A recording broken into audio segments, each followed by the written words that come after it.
Welcome to the 8th grade Math Homework Helper Series. Tonight's homework is T-6, Translations and Rotations Around a Given Point. We'll start by talking about some vocabulary that you're going to need to know. A transformation is an operation that affects all points of a figure, such as a slide, a flip, or turn. Remember, a translation slides an object a fixed distance in a given direction. The original object and its translation have the same shape and size. They are congruent and they face the same direction. A rotation is a transformation that turns a figure. Remember, a rotation is a transformation that turns a figure about a fixed point called the point of rotation. An object and its rotation are the same shape and size and are congruent. The figures may be turned in a clockwise or counterclockwise direction. We'll start by taking a look at question number 3. You're asked to draw the following translations and record the new coordinates. A says to translate triangle ABC 3 units to the left and 4 units up. Well, 3 units to the left. When we're talking about moving left or right, we're talking about the x-axis. And so if we're moving to the left, then specifically we're talking about the negative portion of the x-axis. And so we would be translating 3 units to the left as subtracting 3 from the x-axis.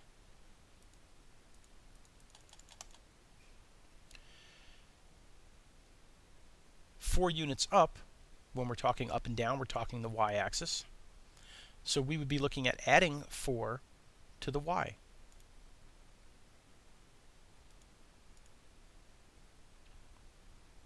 And we're going to do that for A, B, and C. So I've already written down what the coordinates are for this given shape. A is at -2, 3, B is at 2, 1, and C is at -2, 1.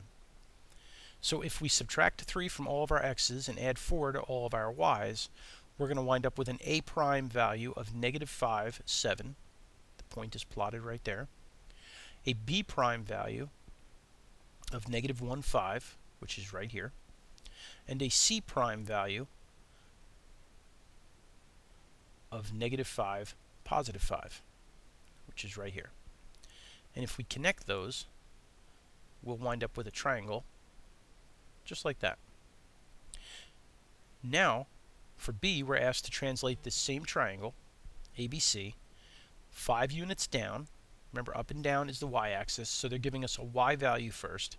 And if we're moving down, we're subtracting 5 from the y value. And 3 units to the right. And if we're moving to the right on the x-axis, we're adding. So we're going to be adding 3 to the x value.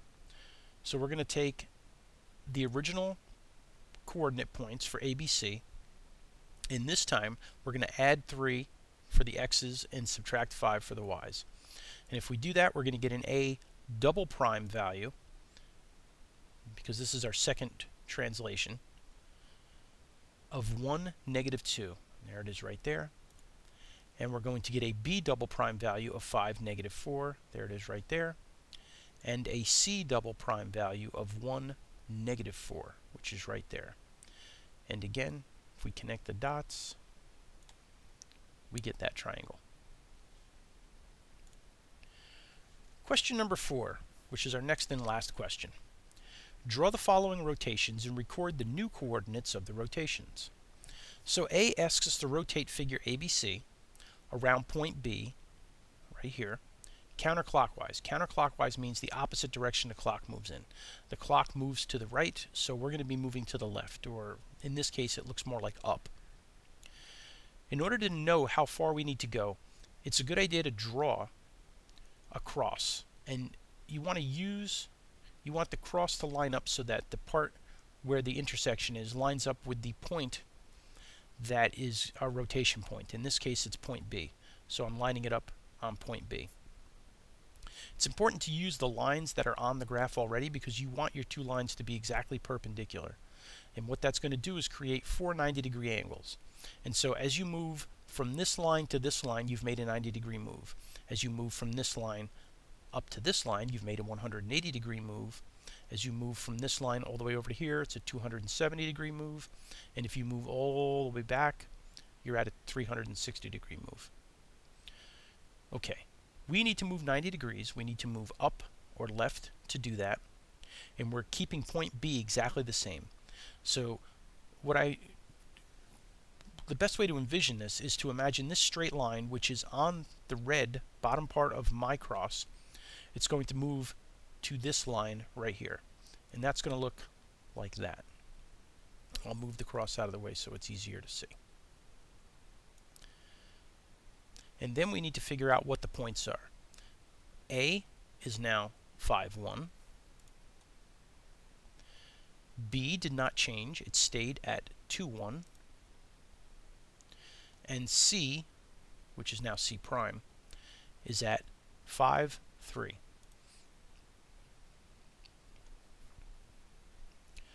For B, we're going to take figure ABC, the same triangle, and we're going to rotate it around a different point this time, point A, 180 degrees. So I'm going to line up my cross with point A. And so I'm looking at this line that falls directly on it, or I could look at this line too. If I look at this line, I can see that to move from here to here would be 90, and here to here would be another 90, or 180. So I want line AC to wind up on this part of my cross.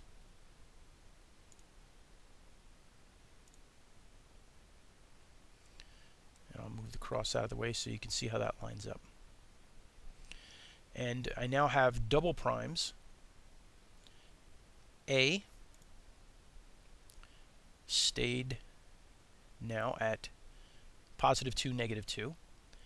B, double prime, is now 2, negative 5. And C, double prime, is at 0, negative 2. And for our last rotation, we're looking at figure JKL right here. And we are going to be rotating around point L. So we're going to be shifting on this. J and K are going to be the points that move. I can use the cross to do this, but you'll notice that the line for L doesn't really line up well with the cross. And so what I'm going to have to do is I'm going to have to rotate my cross a little bit to make that work. And I'm moving a 3/4 turn. Well, using the cross, each one of these is a quarter. So I'm moving all the way over to here, which is that 270 degree turn we talked about before. So I know this line is going to go from here to here.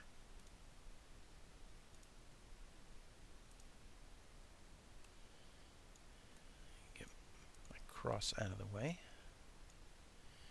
so I can click on it.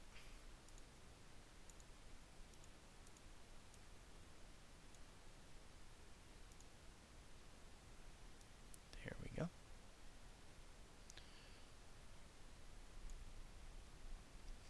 And that was a counterclockwise turn.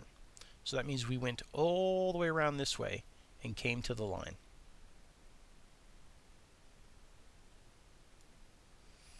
And the coordinates J is at 1, 1.